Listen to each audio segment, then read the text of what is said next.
evening, ladies and gentlemen. Today we are going to tackle one of the important topics that really raise an important importance in the community, especially in the mass media or in different concepts that dealing with the digital or Egypt digital marvels. How far could technology or AI or technology science could really affect our life? How could we see new generations that are really exposed to the AI and to the science technology and be aware of all the usage of such technology in our daily life?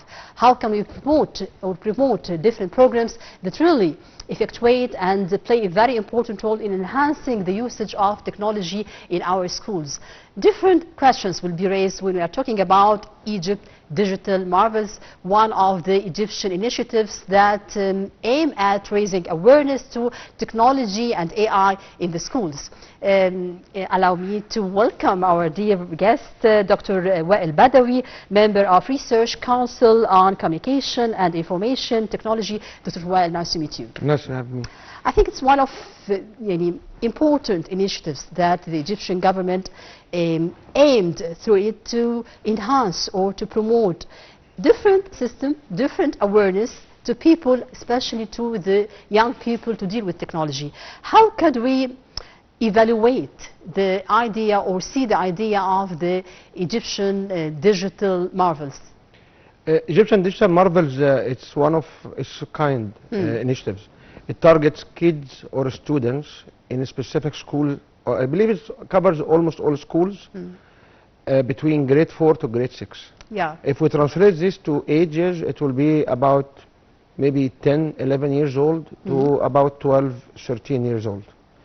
The interesting part of it, it has a requirement. One of the requirements, you can understand English. You can learn in Arabic and English. You can use computer remotely. One of the other requirements, you have an interest to learn information technology or IT. So having applicant or students with interest, it's a good thing because we will try to govern them, we try to provide them more advanced technology and information training.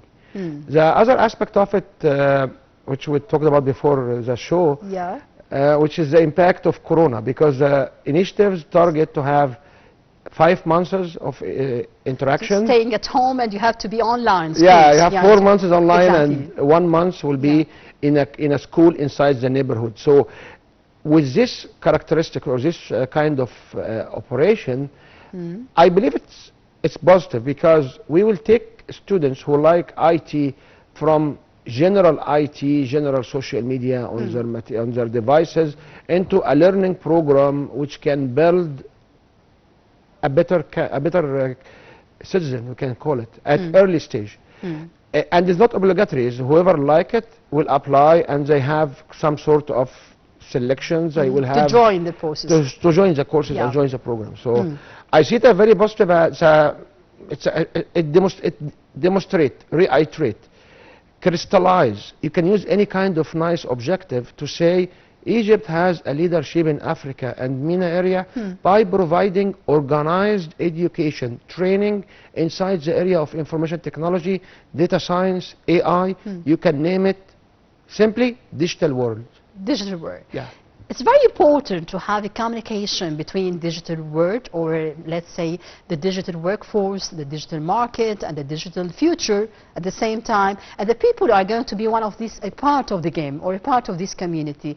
So what are the challenges that face Egypt nowadays to be able or capable of joining the digital market or to join the AI world, especially of the lack of, let's say, scientific ways in dealing with the AI in some schools?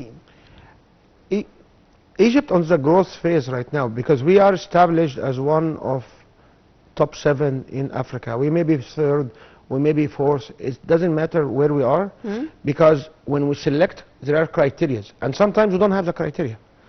Sometimes it's just the language. We may not have everything in the same language. So we are number 3 or 4 in Africa. In Africa? In Africa. We are. It's a good ranking, I think. It's a good rating because you are not the last one. You are We are also in MENA area, we are known.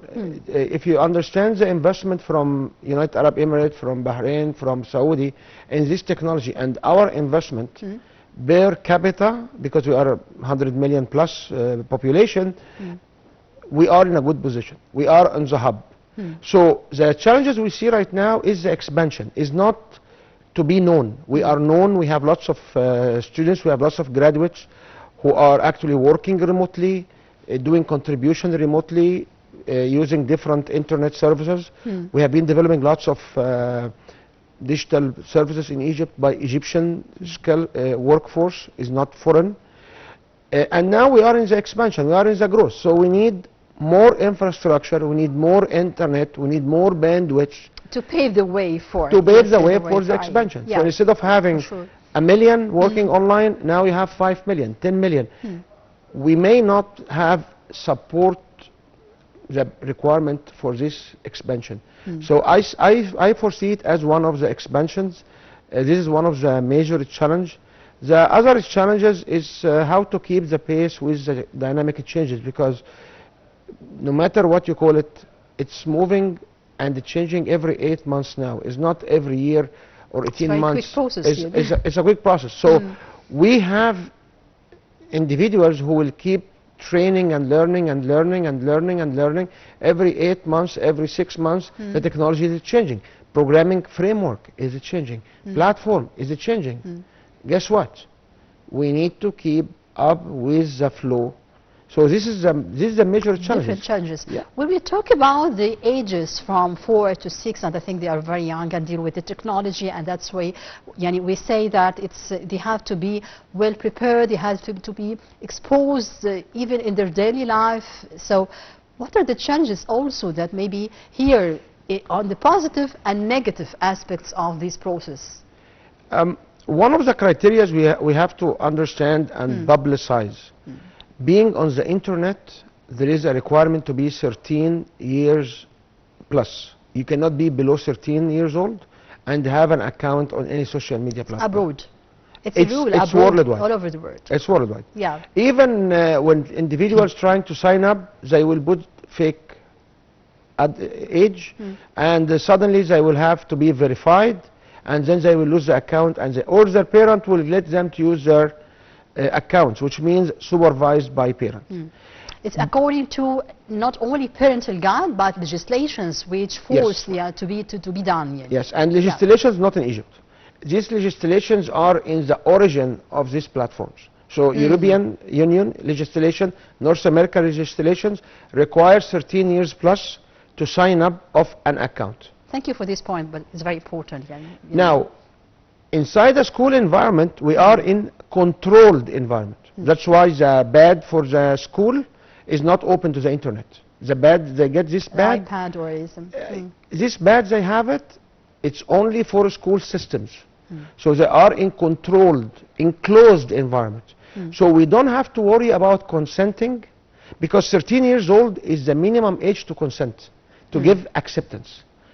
Outside, you cannot accept any offer younger than 13.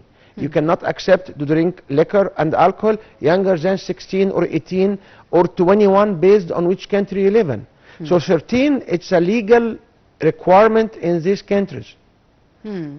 So your parent, your guardian will come to consent on your behalf.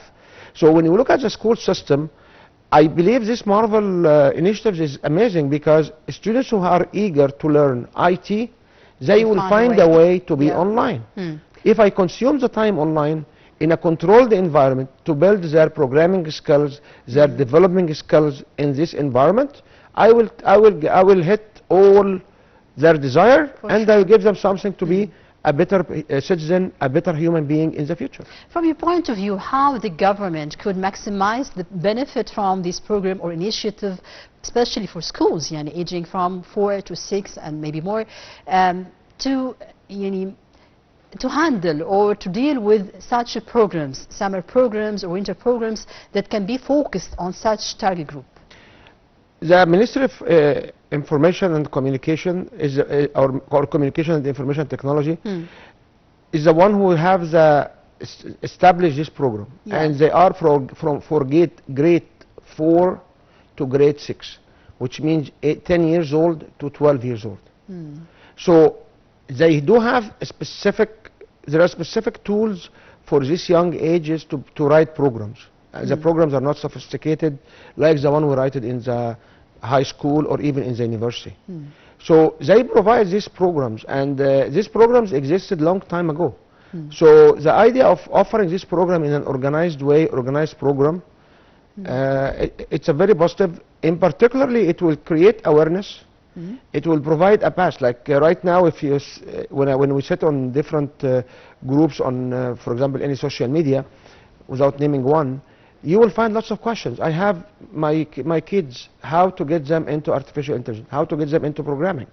Parents now are keen, after the initiatives of our government and the multiple statement of our President Abdel Fattah al-Sisi, and the new era coming, the data centers they build, the pivoting the whole society into information technology related in all disciplines, agriculture, medicine, anywhere.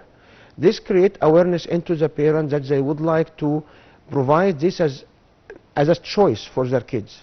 Exactly. Informative choice.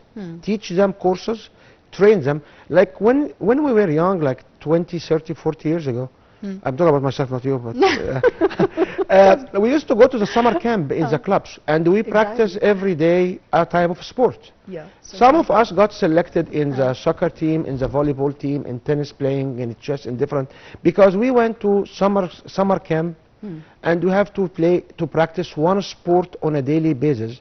And whenever the coaches will see a good aspect progress or a progress or fitting in this particular sport, we will be selected and will be offered to join the youth team inside this sport in the club. And all major clubs work like that. So it's a matter of building up characters that are really eager or ready to join the club, if I can say.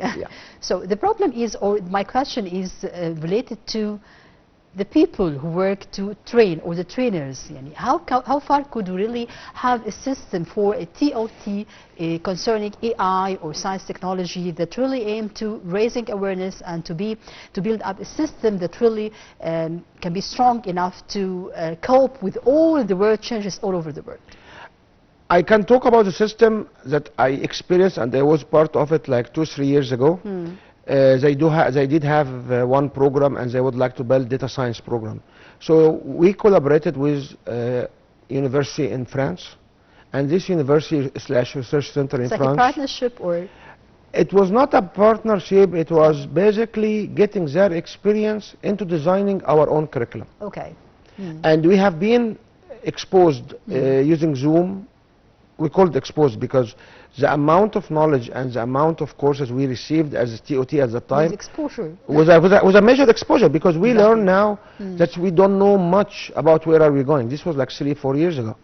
So the Ministry of Information Technology and the Ministry of Higher Education, they look at this partnership with different agencies outside who have been in this domain before, and they will tailor a local content for us. And this exactly was the experience I had personally.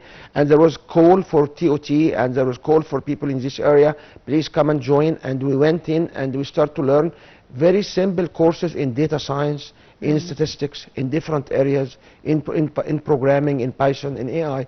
And it was amazing experience that they would like to build a diploma of 9 months. So we had the track record of building internationally known programs with local content with a major partner.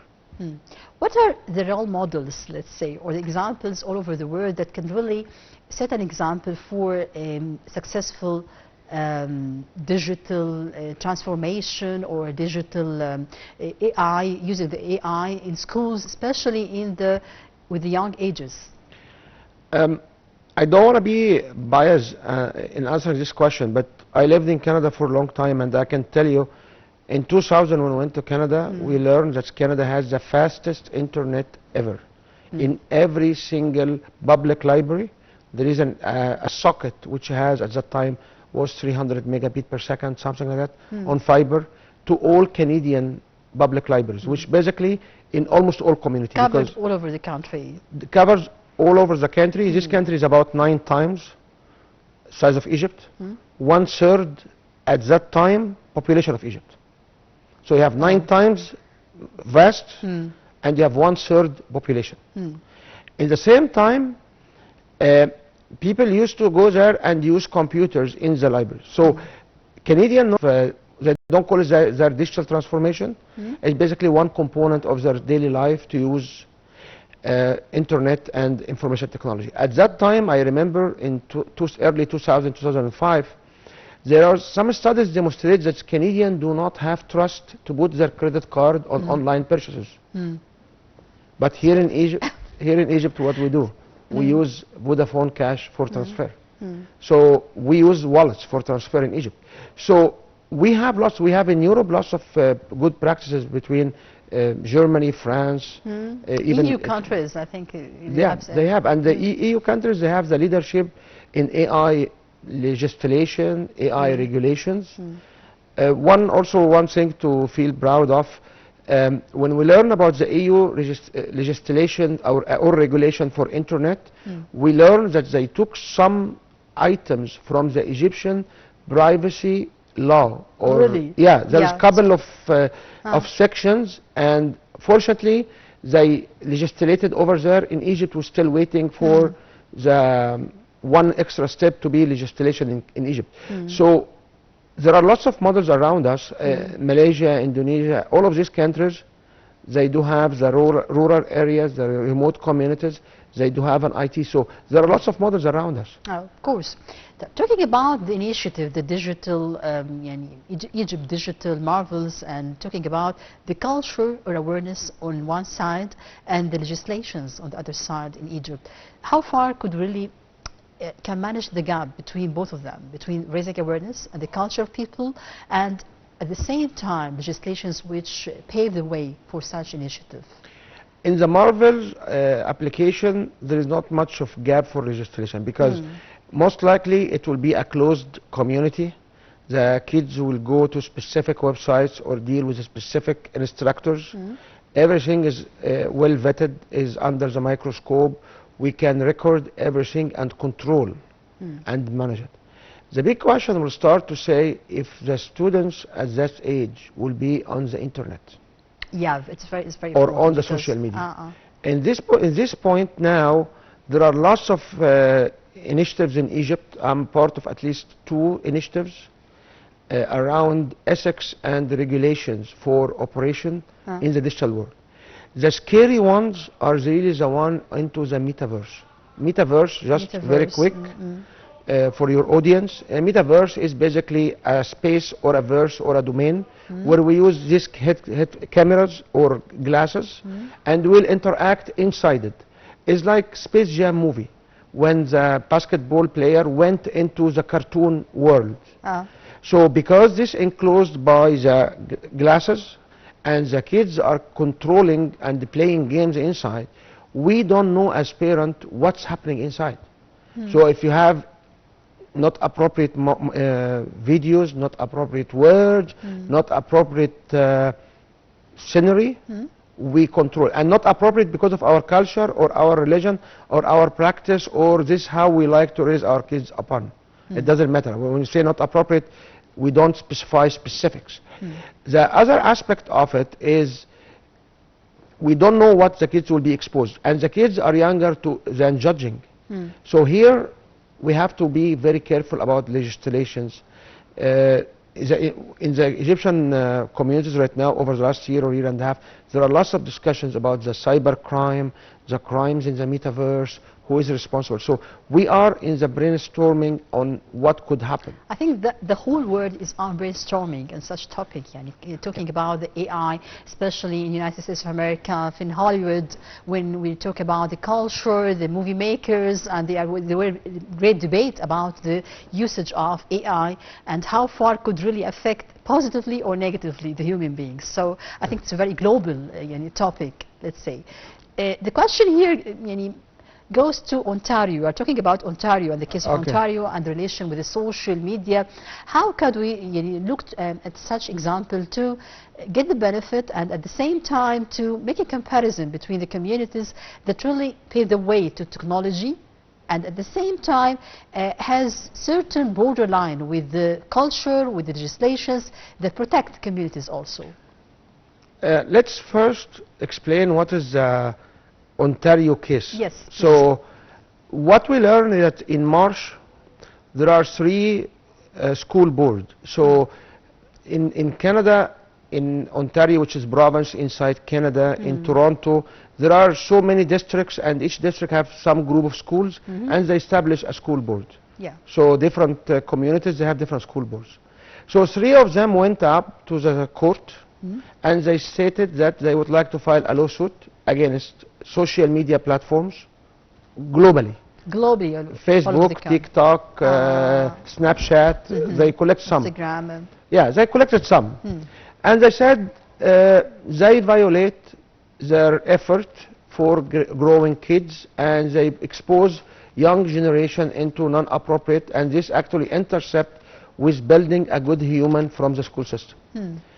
Last week or 2 weeks ago, 5 new school boards joined the first 3 and became the Ontario case now, because this group is in Toronto, the other group coming close to Ottawa. So we have now about 8 school boards or school councils. They went to court and they said that they would like to file lawsuits against this major player because they interfere with their education system. They have negative impact. This case, it's none of these claims have been proved in court yet, so still going early. What went along this case was amazing, because right now in these provinces, they don't allow kids to have their cell phones. Like kids in like whatever preparatory school here, grade 7 to grade 12, they are not allowed to have their cell phones in schools. And some of them with a specific permission, they may have it during recess, not all day, during the break time, during the lunch hour. So different practices we have been seeing coming from Canada in different provinces around how much you allow to have your kid going with a mobile phone to the school. And it gets into a punishment of discipline not to come to school for more than 1 week. So it's getting serious. So when you look about this, you think that you need to refocus on the system that really manage the process of initiatives related to AI or science technology, especially with young ages. It's very important. That brings us to the networking, our communication between the Ministry of Communication and science technology, or the government itself, and the private sector, and the schools or universities that provide services related with the AI. How far could we need a system that manage the networking between different organizations or associations that work with the AI, especially with young ages? I believe currently we have, based on whatever I was doing for the last few months, we have several government organizations or government ministers are working in this area. Youth and sport, which is one, they have initiatives. Communication and information technology, which is Ministry of Communication and Information Technology. We have Ministry of Education and Ministry of Higher Education and Social Affairs Ministry. So between these 5 ministries, there are lots of programs which is coming at the young, the youth and the young generations. The aspect of the marvels is unique because they like the kids to be good in English. So now we are talking about clusters, special clusters. It's not only Arabic. So all Arabic governmental schools who don't teach English and perfect English at grade 4, they will have difficulties into joining the program. Into joining the program. Of course. There is only parents who have been keen enough to get their kids as young generation to talk English and to be English. So we foresee that there will be a dramatic change in even our education, because English now is a must. Not a must to communicate, a must to use the computers. You cannot depend that you are using Arabic. I'll come back to this point because it's very important, but let's have a stop here, and then we come back to discuss with our guest, Mr. Wael Badawy, the importance of such Egypt initiative concerning the marvels and how far it could really affect on the process to raise awareness in schools related to technology and AI. After a while.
Welcome back, and we are still talking about the digital Egypt marvels with Dr. Wael Badawy, and we were stopped on a very important point concerning the, let's say, the training of people, because you know that different communities are really eager to enhance a well-established system concerning the AI and science technology, but we miss the know-how on one side and the training of people on the other side. And that comes from the grassroots, not only from the people who are really trainers or good learner of AI. So how can we deal with the grassroots concerning the AI and science technology to build up a real system that cope with such initiative? Building trainers, they call it TOT, or building trains the trainers. We at our school, we adopt specific companies, programs, like we can call it like IBM, like Microsoft, like Huawei, these big organizations. We took their educational system and we certify our instructors to go and teach.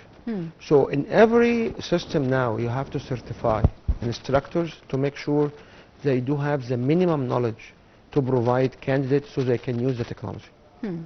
So, and this is not really marketing for this company, because when you go outside in the workforce, you have to understand you are using either Cisco or Huawei based on what communication, IBM. Giant companies, yeah, but there are specific. There are specific tools, and these tools are preparatory for these companies. Exactly. So we have lots of training of the trainers. We have instructors certified by these companies.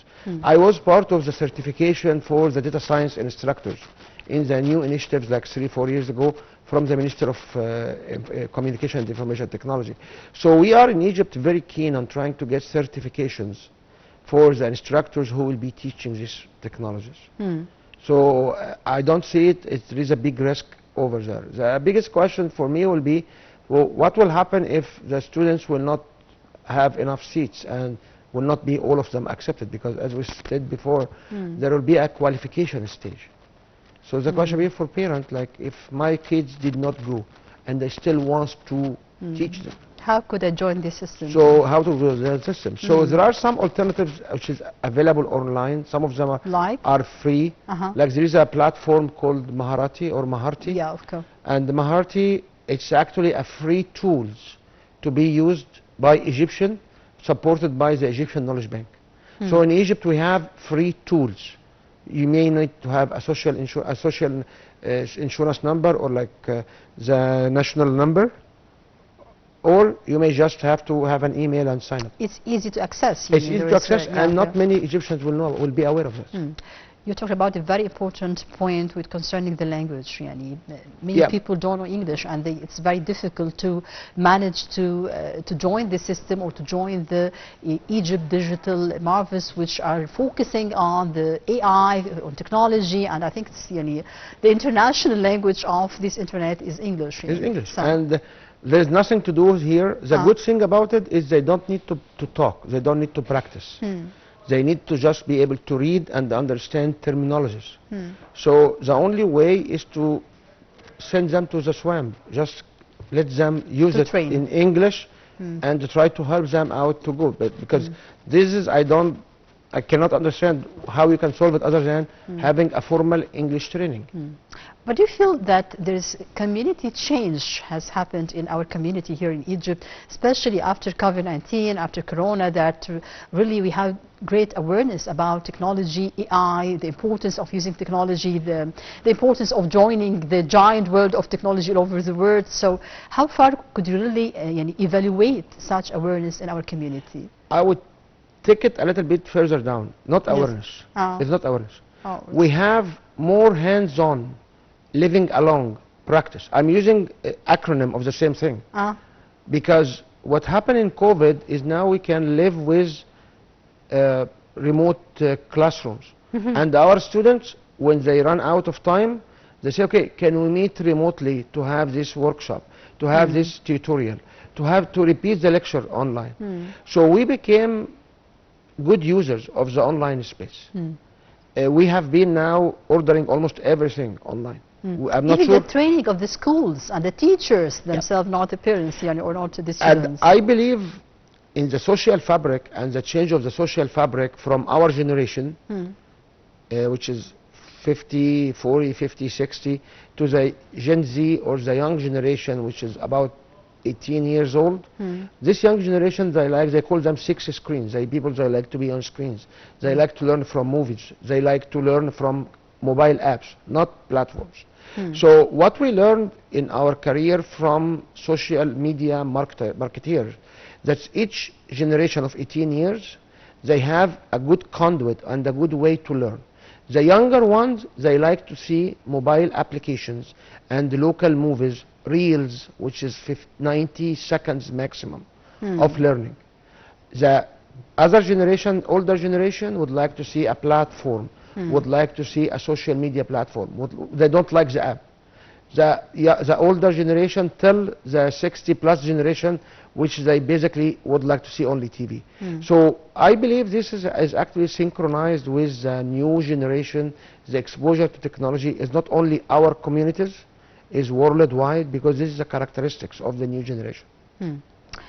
The important point is how that really such initiative, the Egypt Digital Marvels, could affect sustainable development in Egypt, relation with sustainable development. We're talking about digitalization, smart community, and we have huge projects all over in the country. So how far could we really maximize the benefit of such initiatives to cope with the sustainable development and our vision, Egyptian new vision for a better community, a smart community all over my personal opinion, so I'm not quoting anybody on it, the new communities will not be smart, because it's smart from our communities right now. But having the youth and the young generation to join the information technology, it will be part of it. Yeah, exactly. So you will know, I know that you are smarter than me because I am here. But for you, I am not. You cannot judge that you are smarter. So I believe these initiatives in 10, 15 years from now, or maybe less than 10 years from now, this will be the standard of living of Egyptians, that we live in smart communities. And we will not recognize this as smart communities. Very similar that you have your phone and your intelligent phone. You don't recognize the phone with a touchpad or with a coil. You don't recognize these phones because now you live with this new phone which has video on it. In my time we didn't have videos on our phone. We didn't even have mobile phones. So because of the advancement and technology advancement of generation, yeah. they will not call it at that time smart cities, because this will be the standard cities. So this kind of initiative to start with youth at this age, to try to navigate them into an area of productivity of using information technology, is the right step. You don't wait till they become in high school or in preparatory school or even at universities, because some of these marvels, they have real talents. Real talents in information technology. Sure. It's similar and to genius in some sort of way or some fields in. And genius in some of them. Yep. We always watch these kids who were like 3 or 5 years old, and they pull the phone or the pad from their parent, and they start to log in, and they start to get in, and they start to interact, and their parents are watching what they're doing. We don't know how they do this. So this young generation, technology, it's in their blood, in their DNA right now. So it become an integrated part of their lifestyle. So their cities will not be smart. It's a standard cities. But we'll have different levels of smart cities, so different levels. So they will not call it smart cities. They will not call it digital transformation, because they are the digital world. We are for them the obsolete world. From your point of view, how could we really make maximize success of such initiative? To maximize it is to broaden it, to try to get more into it, try to remove the barrier of language. Because we learn, I speak so many languages. I start with French and then English. Like majority of our average Egyptians, they talk more than one language. Because we are exposed to Europe, we are exposed to so many. So we are talented in talking so many languages. So it must be a way to try to build this knowledge in Arabic for people who don't have the language barrier. And take their hands from that point and move forward. I believe this will be the next step, is to have these tools in 100% Arabic, so we can allow people who can only speak Arabic to move forward in this world. Now is English and Arabic, okay, a starting point. Thank you. Maybe we'll meet after 10 years, if you are here, to watch how the world has been changed, or what are the smart now communities, and how could we really deal with such technology, huge technology all over the world. Thank you, Mr. Wael, for being with us. Thank you for having me. And before I close, I will tell you, we may not have to meet, because they will have this record at that time, and they will analyze it, so they will tell us that we will not be around. Thank you for having me. I really enjoyed being on the show. Thank you. So this was our guest, Dr. Wael Badawy, talking about one of the important initiatives taken by the Egyptian government concerning the Egypt digital marvels. Thank you for watching us. Next week we'll have another topic, and watch us on Windows.